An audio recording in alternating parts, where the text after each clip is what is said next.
Halo, saya Kinanti. Saya mewakili teman-teman saya, Syifa dan Rafelino. Kami bertiga dari PPL SMKN Negeri 1 Sanden akan mempresentasikan hasil kerja kelompok kami yang berjudul Cerita di Balik Bakso Ikan. Selamat mendengarkan. Tujuan dari proyek ini adalah untuk membantu siswa memahami proses pembuatan bakso ikan melalui media cerita yang menarik dan interaktif.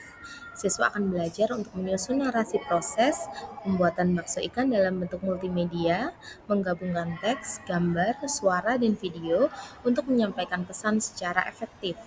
Selain itu, proyek ini bertujuan untuk mengembangkan keterampilan kritis siswa dalam membuat konten multimedia serta kemampuan berbicara dan menulis dalam konten yang informatif. Hal pertama yang akan kami bahas adalah alat-alat yang akan digunakan. Apa saja sih alat-alat yang akan digunakan dalam proyek ini? Software pembuatan multimedia yang digunakan, yang pertama kami menggunakan Canva atau Adobe Spark untuk graphic design dan visual presentasi.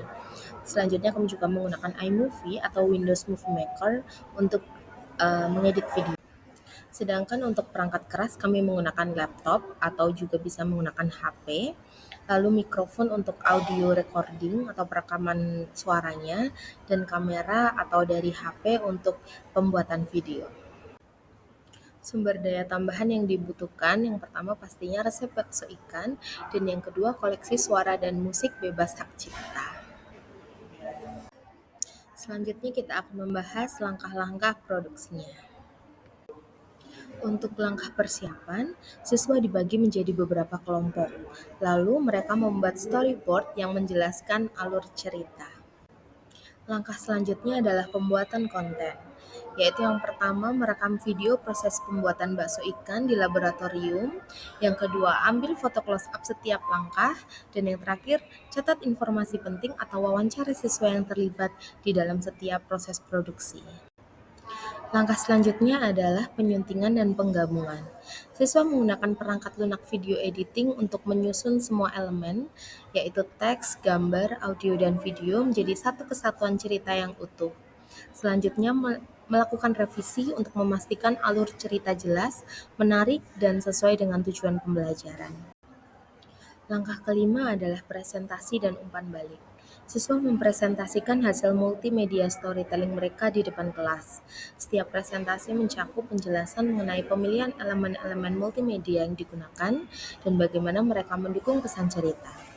Guru dan teman-teman memberikan umpan balik yang konstruktif mengenai kualitas cerita, kreativitas, dan kreativitas penggunaan multimedia. Nah, apa sih hasil yang diharapkan?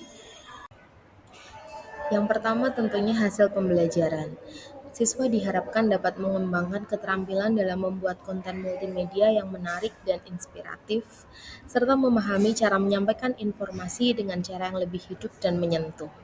Mereka juga akan belajar bagaimana cara bekerja di dalam tim.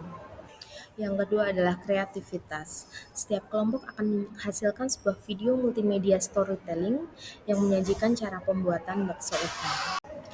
Yang ketiga adalah penilaian. Proyek ini akan dinilai berdasarkan kreativitas, kualitas dari multimedia yang dihasilkan, serta skill dalam presentasi. Keunggulan proyek ini adalah proyek ini tidak hanya fokus pada keterampilan teknis, tetapi juga kemampuan kreativitas siswa.